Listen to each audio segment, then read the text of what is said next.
Bibi ko. Love you, pare. Bibo! BBC Biboy Bibo Confessions.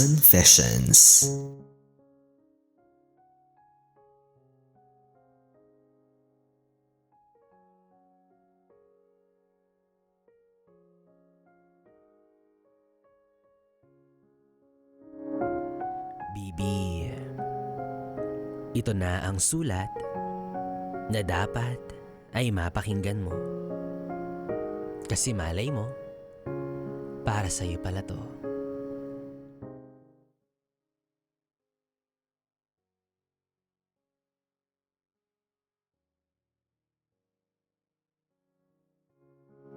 Hindi ako ang pinili at pinagpalit mo ko ng ganun kadali.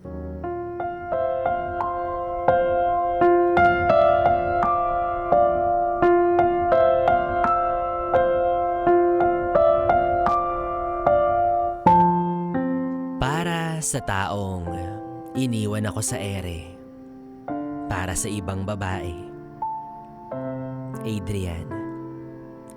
Sariwa pa sa akin kung paano tayo nagsimula. Nagkakilala tayo sa probinsya ng Pangasinan kung saan ang pamilya ko ay nakatira sa inyong paupahan. Wala sa bokabularyo ko ang pakikipagrelasyon. Sa hirap ng buhay namin, mas pinili kong mag-aral ng mabuti at tumulong kay mama para may katuwang siya since wala na kaming ama. Pero ayan ka, nagpaparamdam na may gusto sa akin. Kahit alam kong magagalit si mama kapag nalaman niya yung tungkol sa atin, nilaban ko pa rin. Hindi rin naman kumontra si mama paglaon kasi nakikita naman niya kung gaano kakabait at kasipag. Lalo na kapag tinutulungan mo kami sa mga gawaing bahay na panglalaki. Hanggang sa tumagal ang ating relasyon. Tuwang-tuwa ako kasi ramdam kong ikaw ang una't huling lalaki na mamahalin ko. Pero isang araw na yanig tayo. 2017, kinailangan kong lumipat sa Manila para magtrabaho. Hininto ko ang pag-aaral ko para matustusan ang pag-aaral ng bunsong kapatid namin. Nung una mahirap kasi malayo. Pero habang tumatagal, nasasanay na tayo. Buti na lang nasa modernong panahon na tayo kung saan ay pwede nang mag-video call. Bahay-trabaho lang ang sistema ko kasi wala naman akong panahong magbulakbol. Kaya malaki rin ang tiwala natin sa isa't isa kahit na pinaglayo tayo ng distansya. Hanggang sa sinundan mo ko sa Manila.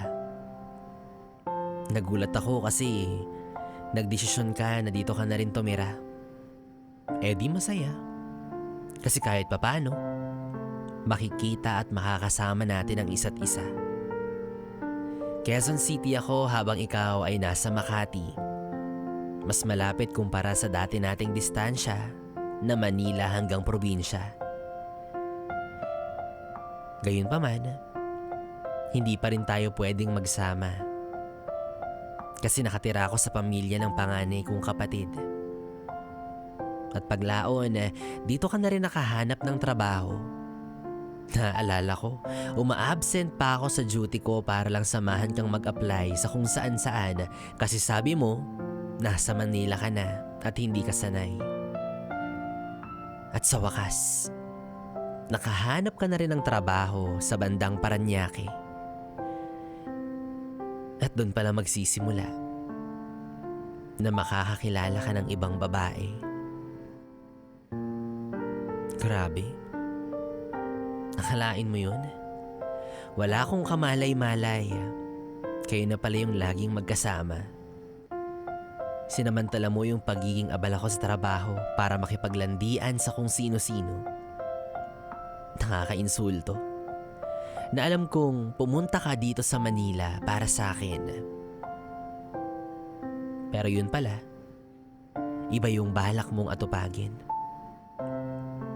In short, nagloko ka at naghiwalay tayo. Pinutol ko ang lahat ng komunikasyon at koneksyon na meron ako sa'yo. At ikaw, ang kapal ng mukha mo. Mukhang kumpiyansado ka naman sa desisyon na ginawa mo. Wala man lang sorry, wala man lang pagpapaliwanag. Talagang pinanindigan mo na lang yung pagkakamaling ginawa mo sa akin. Ang galing. Wala man lang akong narinig ni Honey ho. Okay. Ano na lang ba yung 3 taon natin na relasyon kung sasayangin ko pa yung mga susunod na panahon sa katulad mong manloloko? Kaya wala na rin akong pakialam sa'yo. Hanggang sa lumipas ang panahon, nabalitaan ko na lang na kayo pala talaga yung nagkatuluyan. At may anak na kayo. Nakakatawa kasi ikaw pa mismo ang nagbalita sa akin. At ang mas nakakatawa, nagpapaliwanag ka kung bakit mo ko niloko. Talaga ba? Ngayon lang? Ngayon kung kailan may bunga na yung pagtataksil mo? Ngayon kung kailan okay na ako sa buhay ko? Kahit sabihin mo pa ng paulit-ulit na nagsisisi ka, kahit iparamdam mo sa akin na may pagmamahal ka pang natira, at kahit gawin mo yung mga effort na ginawa mo nung umpisa, huli na. Kasi sigurado na ako na ayoko na sa'yo. Tanggap ko na. Tanggap ko na hindi ako ang pinili at pinagpalit mo ko ng ganun kadali. Adrian, ang masasabi ko lang, magbago ka na. Meron ka ng pamilya. Matuto kang manandigan sa desisyon mo sa buhay. At please, wag mo na akong idamay.